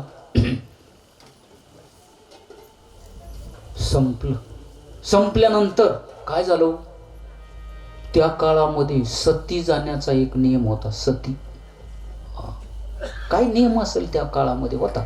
आणि मग आता या 2 जणी होत्या ना, मग ही थोरली म्हणली आता कसं काय करायचं त्या धाकटीला. ती म्हणली आता असं करू, मीच जाते म्हणे सती. सांभाळा हे तुम्ही, आता माझे लेकरं एवढं, मुलगी मुलगा तुमच्या स्वाधीन, फक्त प्रेमाने सांभाळा, मी सती जाते म्हणे. आणि खरोखरच तसं झालं बघा. त्या ब्राह्मण देवाला अग्नीमध्ये काष्ट मोठा अग्नी पेटवला, तिने 3 प्रदक्षिणा केल्या, स्मरण केलं पतिदेवाचं आणि अग्नीमध्ये उडी टाक. प्रसंग आहे बघा हा. तो आता प्रकार बंद झाला तसं. आणि त्या काळात सुद्धा ज्यांना समजा इच्छा नसेल तसं काही नव्हतं, ज्याची इच्छा असेल त्यांनी हे करायचं. त्याप्रमाणे म्हणून ती सती गेली. आणि सती गेल्याच्या नंतर हे जे 2 राहिली, आता सावत्र आई आणि सावत्र भाऊ 9. मग 9 मध्ये जो मोठा असेल तो बराच मोठा होता ना, कारण 9पर्यंत नंबर येऊस तर तो काय लहान असेल का. मग तो मोठा असायचा मुलगा. मग त्याने काय करायचं, वडील गेल्यानंतर संपूर्ण त्याच्याच हातामध्ये आलं हे सर्व. मग थोडीफार शेती वगैरे होती, मग शेतीमध्ये आपलं राखण करायची, काही सेवा करायची, बाकीचे कामं करायची. मग याला पाठवल्याच्या नंतर याने काय केलं, आता याला आत्मज्ञान होतं ना, थोडं पूर्वजन्माचं स्मरण होतं. हा काय त्याच्यात गुंतून राहत नव्हता. वडिलांनी प्रयत्न केला होता त्याला गायत्री मंत्र शिकवावं, काही बाकीचं अध्ययन, पण त्याच्यामध्ये त्याचं लक्षच नव्हतं काही. वडील कंटाळून गेले होते, म्हणले हे काय लईच वेळ आहे, म्हणले याचा काय उपयोग नाही. हा, असे बघ. म्हणून असा असतो जो उदास प्रपंचासी, जो माणूस प्रपंचामध्ये उदास असतो ना आणि खरं परमार्थामध्ये रमलेला असतो, त्याला माणसं वेड समजतात. काय परमार्थ करून सुद्धा काय नाही करता आले त्यांना. बाकीच्याने किती सुधारणा केली, गाड्या घेतल्या, कुठं फिरायला लागली, आणि हे काय आहे तसंच राहिले तुम्ही. असं सामान्य माणसं उपेक्षा पुत्तीने पाहत असले बरं का. म्हणत असते काय काहीच नाही करता आलं यांना, काय नुसतं आपले गेले, नुसतं चिंतन कथा कीर्तनच केलं. बाकीच्याकडे पहा 20-20 लाखाच्या गाड्या फिरतात, आणि कीर्तन जर म्हटलं तर त्यांची 50-50 हजार फी, आणि यांचं काय नाही, जे देतील ते आपलं घ्यायचं चालले. काय खरं नाही, काय कमवलं नाही तुम्ही. असे लोक म्हणणारे आहेत सध्या समाजामध्ये आहेत. हो, म्हणून आता आपल्याकडे नाही तशी सावलीत माणसं तुम्ही. तेव्हा म्हणून काय पा त्यावेळेला परिवाराने त्याचा काहीच विचार केला नाही. काय सर्व सावत्र म्हणले, कोण विचार करतोय. भाऊ सावत्र, आई सावत्र, आणि त्याला एक बहीण लहान, ती आपली आता मुलगी म्हणले तिचं काय. आणि त्यावेळेला त्याला खाण्यासाठी शिल्लक राहिलेलं त्याच्या वाट्याला, पातेल्यामध्ये जे समजा आता भात वगैरे केला, काढून घेतला, काही करपलेलं, मग आपलं शिल्लक राहिलं द्यायचं त्याला खायला, आवडीने खायचं त्याने. पण त्याच्या मनात सुद्धा असं नाही आलं बरं का, ह्यांनी चांगलं खाल्लं मला असलं दिलं नाही. बघा हे तर महत्वाचं आहे बघा. त्याच्यामध्ये द्वेषच नाही. द्वेष मच्छर भाव संपला. कारण त्यांनी विचार केला शरीराचे येते मान अपमान, चांगलं म्हणणं वाईट म्हणणं, हे शरीराच्या संबंधी धर्म आहेत. आत्म्याशी याचा काहीच संबंध येत नाही. मान मिळाला तरी शरीराला, आत्म्याचा त्याचा काय संबंध आला? हा, अपमान झाला तरी शरीराचा, मिष्टान्न मिळाले तरी शरीराला, आणि पदार्थ मिळाले तरी चांगले शरीर. आणि काय म्हणे जगण्यासाठी आपलं खायचंय, काय जसं असेल तसं खाऊ. पण समाधानी वृत्ती असल्यामुळे शरीर व्यवस्थित राहील. बा, समाधानी वृत्ती जर असेल तर ते निरोगी शरीर असतं माणसाचं. असं असतं. अहो मला ते काही माणसं म्हणले महाराज तुम्ही एकच टाइम जेवता पण तुमचं शरीर खराब व्हायला पाहिजे होतं. म्हणलं तसं नसतं, ते समाधानी वृत्तीवर असतं. म्हणलं तुम्ही 4 टाइम खाता पण आहे तसेच काटकोळे राहिले. कारण असं असतं की खाण्यावर काय नसतं शरीराचं. आता काही वेळेला माणसाला होतं जाड माणूस लय खाईन काय नसतं, काय नाही. जाड माणसाला पाहिल्यावर आता यांना, आता समजा यांना पाहिलं मग ते निदान 20 पोळ्या तरी खातेन, पण काय नाही, काय 2-3 पोळ्या खाल्ले असं असतं बघा. आणि एखादा माणूस हो तिकडं नेवाशाकडं, आता महाराज तुम्हाला आहे कल्पना, पानसवाडी एक माणूस आहे बघा, महाराजांना आहे कल्पना, तिकडं 50 गुलाबजामू खातो माणूस एक. आणि ते म्हणे महाराज तुम्हाला खायचं असलं तर मला घेऊन जा खायला. म्हणलं नाही नेत मी तुम्हाला. कसे कुठं नेऊ म्हणलं, उगं दुसऱ्याने आम्हाला जेवायला बोलायचं तुम्हाला घेऊन जायचं. हा ते माणूस काय म्हणाल महाराज आम्हाला ठेवले नाही तुम्हाला नाही. आणि त्याच माणसाने घेतले खाऊन, अजून मेले. कधी बी तिकडे गेलो मला म्हणते बरं का महाराज तुम्हाला पायाचं असलं तर घेऊन जा बरं का मला गुलाबजामू खायला. म्हणलं नाही, कसंही बघू म्हणलं नंबरला, ज्यावेळेस म्हणलं बोलीन कोणी त्यावेळेस आण नेऊन म्हणलं. अजून काय कोणी मनाचा आणा म्हणून त्यांना कोणीच म्हणत नाही. हा असं असतं, काय त्याला असं असतं. म्हणून त्यावेळेला जी असेल ते खायचं अशी वृत्ती होती त्यांची. आणि अशा वृत्तीने राहिल्यामुळे काय झालं, शरीर त्यांचं दष्टपुष्ट शरीर. खायला तर काय अहो शिळ हा करपलेलं काही द्यायचं खायला, पण समाधान मन. आणि त्याच्यामुळे शरीर त्याचं टवटवीत राहिलं. आणि असं होता त्याला मळ्यामध्ये रक्षण करायला ठेवलं. मळ्यामध्ये म्हणजे सांभाळायचं, ते थांब म्हणे तिथंच आपलं थोडंफार दिलं खायला, थांब म्हणे तिथं. आणि असं होता काय झालं पहा, ते तिथं थांबलेले होते. पण त्याच वेळेला एक असा प्रकार घडला होता. मोठी कथा आहे, धावतं सांगायचं आपल्याला, की पुत्र संतती होण्यासाठी एका माणसाने असा नवस केलता भद्रकाली देवीला, की ही देवी मला पुत्र संतती जर व्हावी म्हणून मी तुला नरबळी देईन, माणसाला बळी देईन, नरबळी, मला पुत्र संतती. आणि सांगणाऱ्यांनी सांगितलं तुम्ही असं करा, त्या देवीला एक नरबळी द्या, तुम्हाला पुत्र होईल. तसे अजूनही लोक आहेत बरं का, हा ती परंपरा अजूनही. तर आता आपल्याकडे नाही तसं होऊ शकत, पण काही भागात झालेल्या आहेत त्या घटना. हा, आणि त्यावेळेला सांगणारी पण माणसं कसे काय सांगत असतील देव जाणे. त्यावेळेला त्यांना सांगितलं बरं. आणि मग त्याने काय केलं, मोठा माणूस होता तो, सरदार होता, मोठा सरदार. आणि मग त्याने काय केलं पहा, तो डाकूचा सरदार होता, सामान्य नव्हता, डाकू लोकांचा मालक होता तो, गुंड लोकांचा मालक होता तो. हा, आणि त्यावेळेला त्याने काय सांगितलं की आपल्याला नरबळी द्यायला एक माणूस आणा म्हणले शोधून. आता त्याला काय, डाकूचा सरदार, त्यांनी आज्ञा दिली डाकूला, मग त्यांना काय तीच पाहिजे, पळत सुटले ते. पकडलं एक माणूस, त्याने माणूस पकडून चालवल्यानंतर हा त्याला माहिती झालं आता आपल्याला आपल्या मानेवर सुरीचे हात. ते माणूस काय साधा घाबरला असेल काय, त्याने पळण्याचा प्रयत्न केला, कसं तरी निष्ठाव ह्याच्यातून सावधच राहिला तो. रात्रीचा टाइम होता, मग रात्रीच्याला थोडंसं ते आपलं सावधच असायचं, गरीबवाणी राहिला असं. बाकीचे म्हणले आता कुठं जातोय, चौकून बसा रे, चौकून बसा. आणि लागले ना थोडं डुकले, जे पळाला म्हणतात तिथून. आता त्याला काही मरणाची भीती मानल्यावर अंधारामध्ये कुठं गेला तपासच नाही त्याचा. आणि घाबरलेलं माणूस जास्त पळतं बरं का.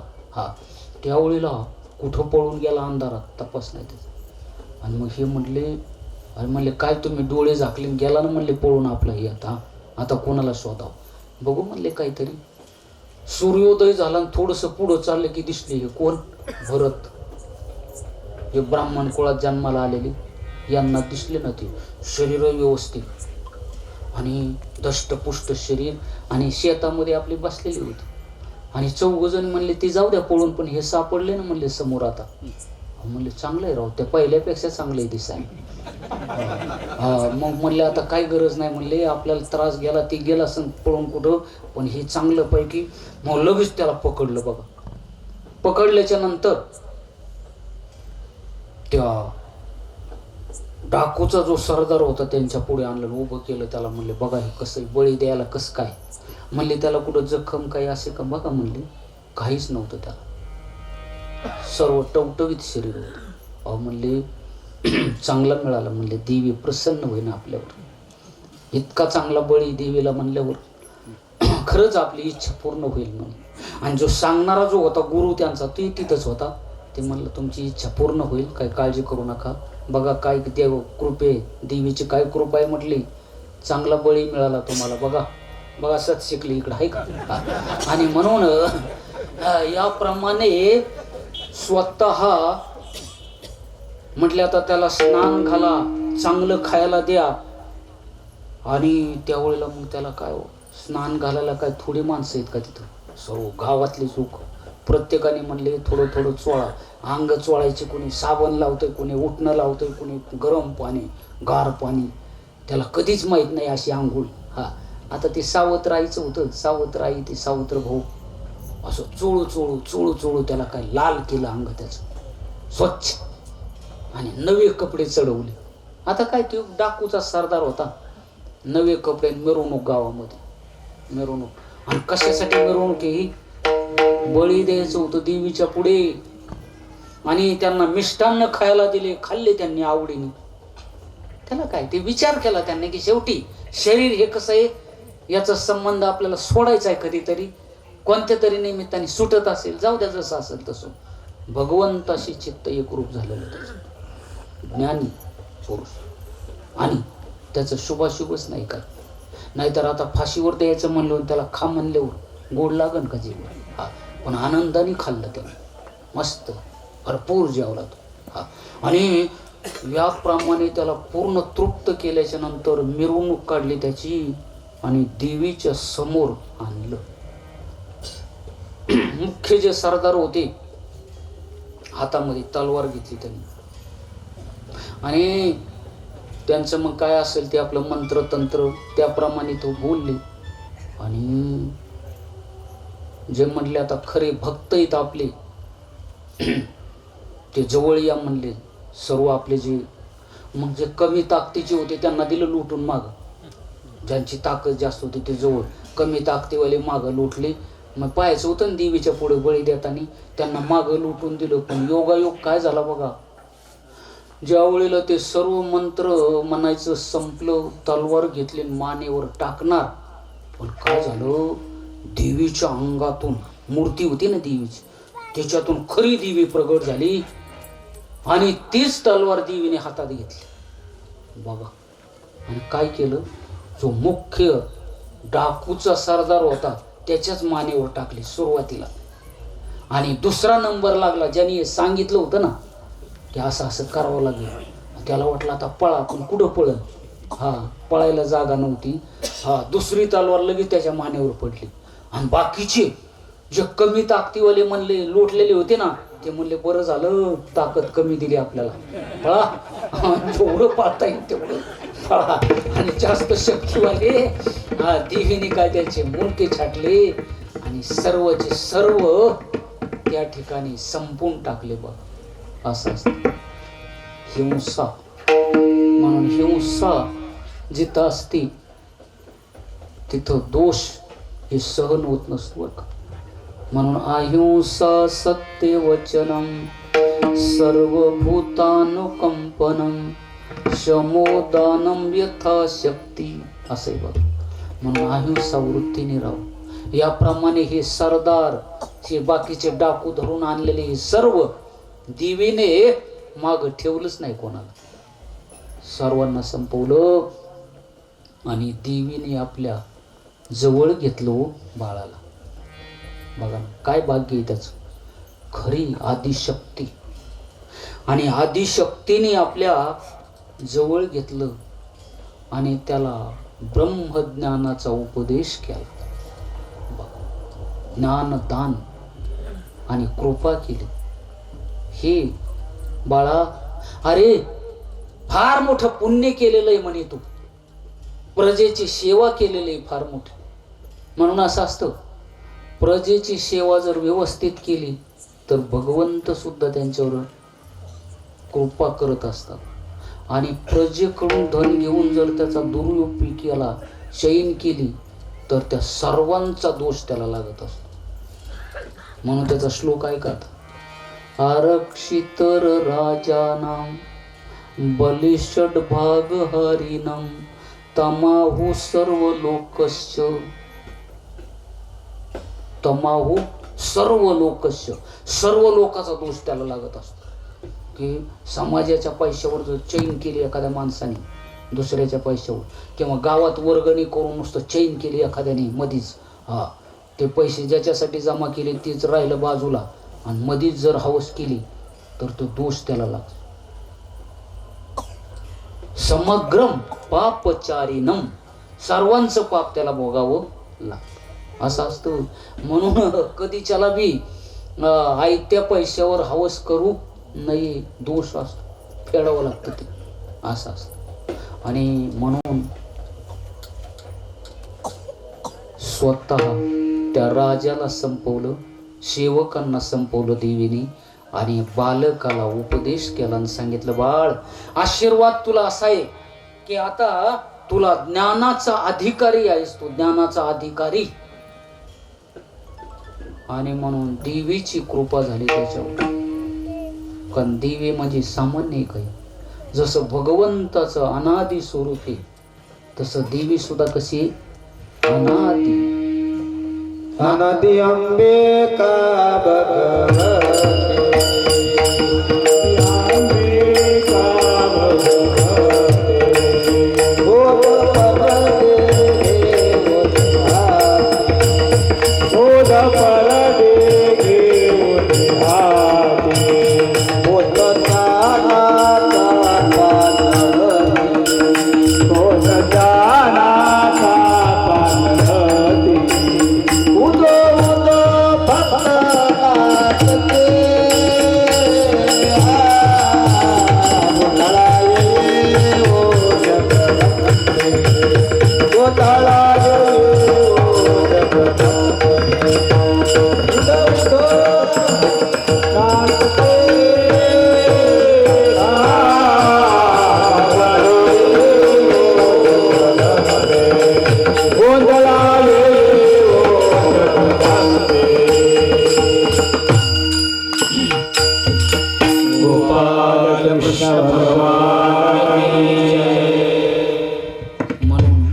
थोडा वेळ राहिला, थोडी कथा पाहू आपण आणि पूर्ण करू. काय झालं पहा, असा ज्ञानाचा उपदेश देवीने दिला त्याला. कारण आदिशक्ती, आणि आदिशक्तीचा आशीर्वाद घेऊन हा पुढं चालला बाळ. पुढे काय झालं पहा, पुढे एक रघुगण नावाचा राजा, आणि तो राजा असल्यामुळे काय करायचा, पालखीमध्ये बसायचं आणि भुई असायची, पालखी मागून पुढून धरायची, त्याला जिथं म्हणून तिथं घेऊन चालायचं यांनी. आणि योगायोगाने हे ब्राह्मण कुळामधलं हे बाळ, हे समोरून चाललेलं दष्टपुष्ट शरीर, आणि देवीची कृपा तर त्याच्यावर झाल्यावर काय लागतं त्याला, ज्ञानाने युक्त. आणि असं चालत असताना स्वतः इक्षुमती नावाच्या नदीच्या काठाने ते चालत असताना पालखी त्यावेळेला ते भुई जे होते एक कमी पडला, म्हणून ते म्हणले हे समोर दष्टपुष्ट माणूस आहे, बोला म्हणले त्यांना. ते म्हणले ए इकडे इकडे, म्हणले गेले तिकडे. ते बघा, ज्याने अगोदरच्या जन्मात एवढं राज्य केलं, हरणाचा जन्म दुसरा, तिसऱ्या जन्मामध्ये परत भुयाबरोबर पालखी खांदा द्यावा लागला. काय प्रारब्ध आहे बघा. देवीची कृपा केली, एवढं जरी झालं तरी अजून अशी जेवणामध्ये असं घडावं, परत ते पालखीला खांदा द्यावा लागला त्यांना. असं असतं प्रारब्ध. म्हणून स्वतः ते पालखीला खांदा दिला. चालत असताना पण खाली पाहत होते. ते कशामुळे पाहत होते? खाली आपल्या खाली काही मुंगी म्हणा, त्याच्यावर पाय पडल, मरल. प्राणी जर मेले तर शेवटी दुःखच आहे ना. असं आहे, ते प्राणी मारताना शेवटी हिंसा होईल, म्हणून हिंसा आपल्याकडून काही होऊ नये म्हणून ते असे खाली पाहून चालायचे. पण खाली पाहिल्यामुळं चालण्याचा वेग थोडा कमी होत होता.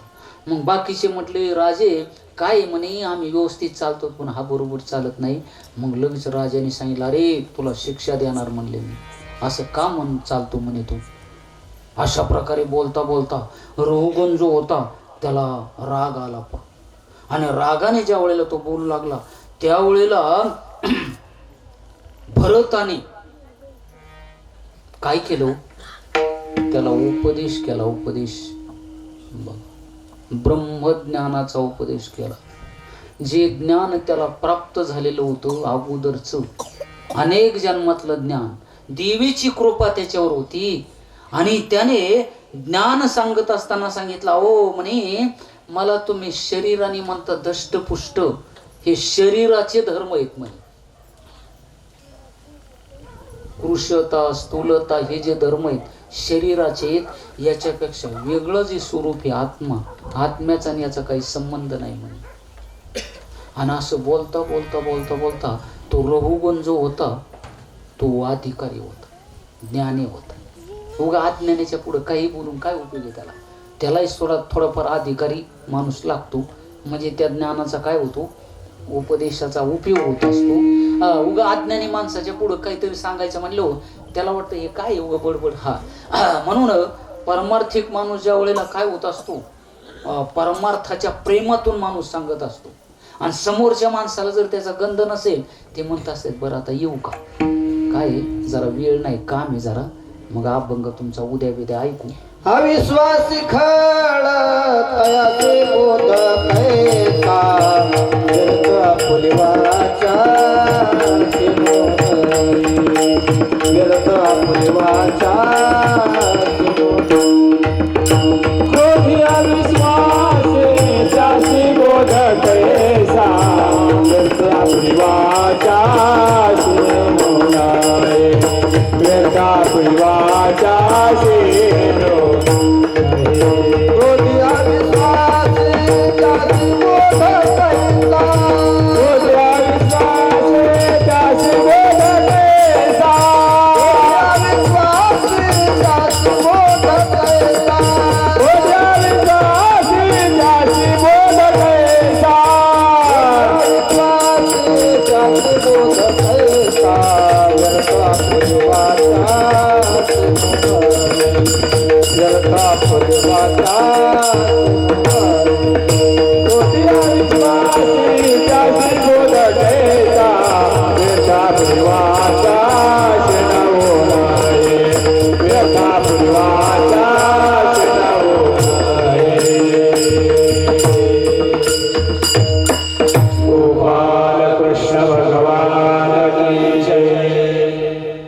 थोडा वेळ राहिला बरं का, 5 मिनिटामध्ये पूर्ण करायचं. फार मोठा ज्ञानाचा उपदेश केला.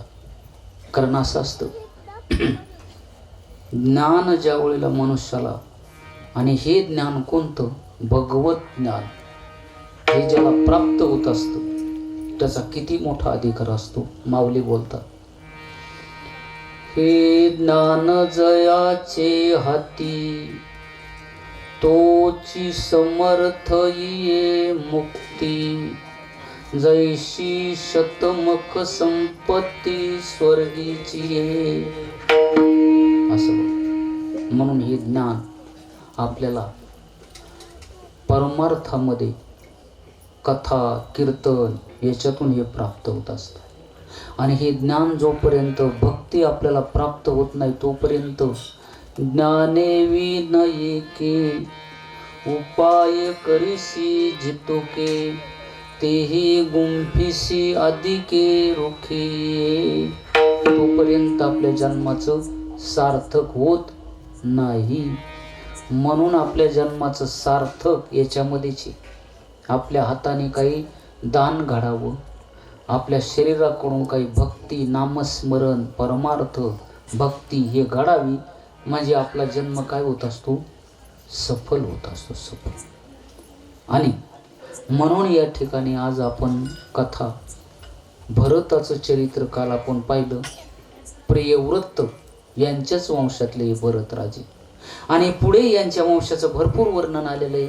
अनेक पुण्यशील राजे होऊन गेले आणि त्यांचं वर्णन या भागवतामध्ये शुकमुनीने अगोदर का केलं आणि नंतर श्रीकृष्ण चरित्र पुढे का, कारण ते श्रीकृष्ण चरित्राचा अधिकार प्राप्त होण्यासाठी भगवत भक्ताचं वर्णन अगोदर केलं शुकमुनीने.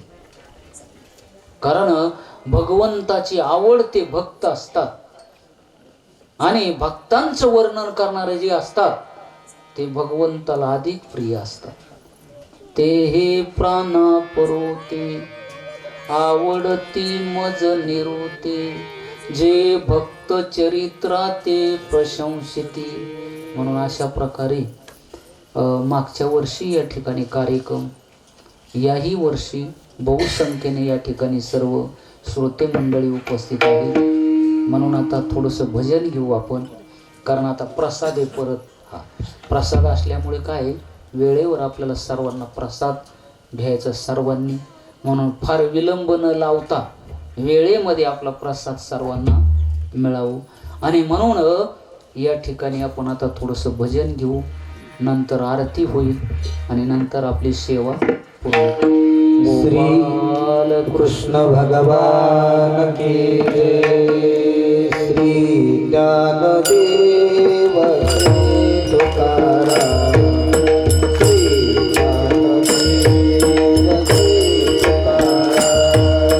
श्री ज्ञानदेव श्री तुकाराम. श्री ज्ञानदेव श्री तुकाराम. श्री ज्ञानदेव श्री तुकाराम.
कथेचा समारोप आज या ठिकाणी होत आहे. कथेसाठी आवर्जून उपस्थित असलेले आमचे गुरुवर्य हरिभक्तपरायण काका महाराज पाहणी हे या ठिकाणी उपस्थित. त्यानंतर आदरणीय तुकोबाराय ढवळे महाराज हे या ठिकाणी उपस्थित. त्यानंतर आमचे परम मित्र आदरणीय नवनाथ महाराज खोमणे असतील, परिसरातील सर्व भजनी मंडळ, ग्रामस्थ मंडळ, श्रोते मंडळी सर्वजण या ठिकाणी उपस्थित आहेत. त्याचप्रमाणे अण्णासाहेब कदम आमच्या परिवाराच्या वतीनं स्वागत करतो. आणि आता आरती होईल, त्यानंतर महाप्रसाद होईल. जागा नाही पुरली तर 2 वाजता सर्व तरुण मंडळी पंचक्रोशीतील करतील. लावा आरती.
या संतास निर्विहीच मनली तुकाराम सहज ठेवी पायी संतांची या संतांची मंदिरे अनेक देवाई ज्ञानदेव